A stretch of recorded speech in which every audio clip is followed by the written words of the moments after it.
Pangulong Bongbong Marcos, mga sangkay, mayroon pong sinugod na hospital sa Quezon City.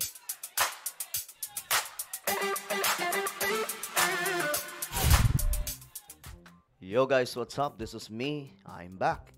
Ito, pag-usapan po natin ngayon mga sangkay. Itong si Pangulong Bongbong Marcos kasi ay may sinugod na hospital sa Quezon City. So ano nga ba ang nangyari? Pag-usapan po natin yan ngayon. Anyway guys, bago tayo magtuloy-tuloy, sa mga hindi pa po dyan nakakapag-subscribe dito sa ating channel, nako po, eto na nga po. Tayo na po ay nakarating sa 1.55 million subscribers, mga solid sangkay. Kaya naman yung mga hindi pa po dyan nakakapag-subscribe, makikita nyo po yung subscribe button sa baba ng video na to. I-click nyo lamang po yung subscribe, i-click ang bell, at i-click nyo po yung all. Sa mga nanonood po sa Facebook, syempre, i-follow nyo po yung ating Facebook page. Ngayon, ito kasi mga sangkay ang nangyari. Shoutout pala sa lahat ng mga solid sangkay na nanonood ngayon. Mabuhay po kayong lahat. Thank you so much sa walang sawang suporta. Ngayon kasi, ito ang nangyari. Si President BBM ay sumugod mga sangkay doon sa isang hospital sa Quezon City. Yan, ayon po dito, President Ferdinand Bongbong Marcos Jr. Pinuntahan daw po ang East Avenue Medical Center sa Quezon City. So anong mayroon mga sangkay? Ayon po sa report,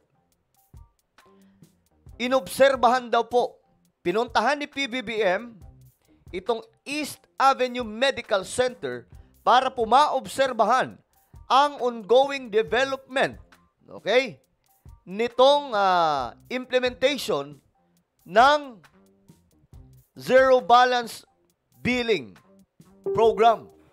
Ito napaka na ito mga sangkay, no?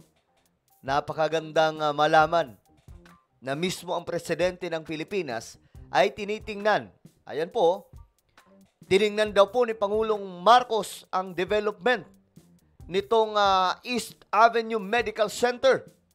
At syempre, para po makita ng aktwal ang Zero Balance Billing Program ng ating pamahalaan. Nako, matindi po itong nangyayari ngayon mga sangkay. Malaking pasabog po ito sa buong bansa. Kasi sino mag-aakala na for the very, very first time, nangyayari na po yung ating mga iniisip lamang po noon na posibleng maganap kapag si BBM na ang Pangulo. Kagaya nito, mayroon pong tinatawag na Zero Balance Billing. Anong ibig sabihin yan? Kapag ikaw ay na-hospital, lalo na kung ikaw ay miyembro ng PhilHealth, dahil halos lahat naman ngayon may PhilHealth na, di ba? Kaya kayo, yung mga wala pang PhilHealth, nako, kumuha na kayo. Ngayon, mga sangkay, ang gustong gawin ni BBM, wala nang bayaran. Lahat ng mga mapupunta sa hospital. Medyo nag-alala nga po dito yung ibang mga doktor kasi iniisip po nila na, teka lang, Mr. President, paano kaya gagawin yan? Kaya bang i-maintain ng pamahalaan? Actually guys, kung pera lamang po ng Pilipinas ang gagamitin dyan, hindi talaga kaya. Magkano lang naman ang budget ng Pilipinas? Isipin nyo, sasagutin lahat po ng mga bills ng mga pasyente sa mga DOH hospitals. Di po ba mga sangkay, napaka-dami nun? So, ilang milyon ang gagastusin yan sa loob lamang po ng isang araw. Di ba? Kaya naman mga sangkay, nakakalula itong nangyayari. At isa lamang po ang nakaka-excite dito, mga sangkay. Marami pa pong mangyayari sa last 3 years ni PBBM na magugulantang ang lahat ng mga Pilipino. Ito alam nyo guys, sa sobrang laking pera na kailangan dito, ang tanong dito, saan ang gagaling? Ang tanong dyan, hindi kaya galing na ito sa Marcos Wealth? Na mga programa? Isipin nyo, napakarami pong program ngayon na talagang nagpapagaan sa buhay ng mga Pilipino. Maliban dyan, marami pa pong maliban sa Zero Balance Billing, marami pa pong mga benepisyo mula po sa PhilHealth. At sino mag-aakala na kahit yung dialysis, libre na po ng pamahalaan? Di ba dati, binabayaran yan? Ilang beses nagpapadialysis yung mga kababayan po natin na may problema sa kidney? Sa isang linggo. 2 ba o 3? Kung noon, binabayaran po yan ng tig 2,000 po ata yun per session. Pero ngayon, mga sangkay, libre na. Sa panahon lamang po yan ni PBBM. At ito talaga nakakalula. Zero balance billing. How come, guys? Paano ito nangyari? O kahit po yung mga DDS dyan, magugulat. Kasi syempre, hindi lang naman po mga pro-government ang na-admit sa hospitals. Maging yung mga anti-Marcos na-admit sa hospitals. So kahit po yung mga taga-Batikos, nakikinabang dito. Diyos mio Marimar. Hindi po ba? Kahapon nga lang, nandun si PBBM sa EVMC sa Tacloban. At ito rin po ang kanyang ginawa. May pinuntahan din po siya, may sinugod na hospital. At ayon po dito, binisita ni Pangulong Ferdinand Marcos Jr. ang Eastern Visayas Medical Center sa Tacloban upang personal na masaksiyan ang pagpapatupad ng zero balance billing. Kita nyo yan, mga sangkay? Sa ilalim nito, libre na ang hospital bill at wala nang babayaran ang mga pasyente sa pampublikong ospital.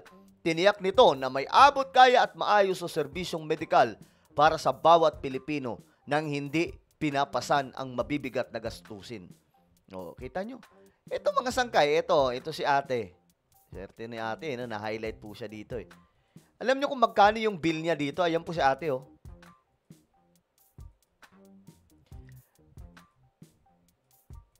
Ito. Alam nyo kung magkano mga sangkay yung babayaran dapat ni ate? Ni madam? Nasa almost 500,000 pesos sa hospital. Pero pagkabayad niya mga sangkay, pagpunta niya po sa pagpunta na po sa cashier, zero na po. Wala na pong babayaran. So, ganyan po katindi yung administrasyon ngayon. This is the first time, mga sangkay, na nangyari yan sa Pilipinas.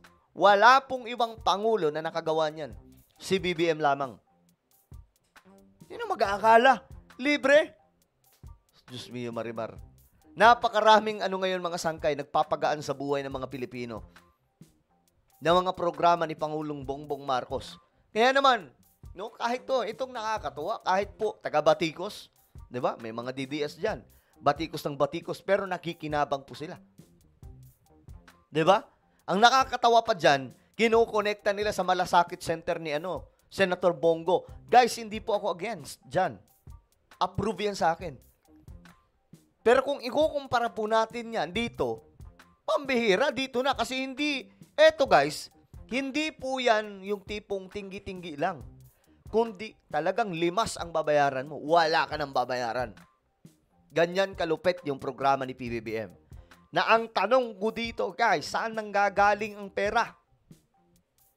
Ito na nga ba ang Marcos Wealth? Well, di naman po aaminin ni PBBM yan. Diba? Hindi naman po aaminin ni Pangulong Bongbong Marcos yan eh. Baka sabihin nga lang yan, di ko alam yan. Sino ba nagpaalat yan? Pero syempre, obserbahan po natin yung mga programa. Saan kumukuha ng pera niyan? Kaya bang sagutin ng gobyerno yan? Kung pera lang ng Pilipinas ang sasagot niyan, hindi po talaga kakayanin. Hindi kakayanin. Isipin nyo na lang, gaano karami yung mga pasyente sa buong bansa, tapos gagawing libre per day? Bawat segundo ata, bawat minuto may nagbabayad po na pasyente. Ang bira, ganun kalaki ang babayaran. Tapos kung gagawing libre yan, ewan ko lang, hindi malimas ang kaban ng bayan. Wala na tayong magiging project niyan. So, nagdududa talaga ako mga sangkay. Ang tingin ko talaga dito, yung Marcos Wealth ay gumagana na nang hindi po natin alam. No? Minsan nga, sana nga po may announcement dyan na ito na yon ang pinapambayad nating ay mula sa Marcos Wealth. Sana may ganyan no? Kaso hindi naman po mangyayari yan. Obserbahan na lang po natin yung mga programa ni PBBM. Nakagulat Di ba nakakagulat talaga ito? Napakaraming mga programa ngayon ng pamahalaan na palaisipan saan nanggagaling yung pera. Well, ano po ang inyong opinion? Just comment down below. Mayroon po tayong YouTube channel, Sangkay Revelation. Hanapin nyo po ito ngayon sa YouTube. Kapag nakita nyo na, i-click nyo po yung subscribe, i-click ang bell, at i-click nyo po yung all. Ako na po ay magpapaalam. Mag-iingat pong lahat. God bless everyone.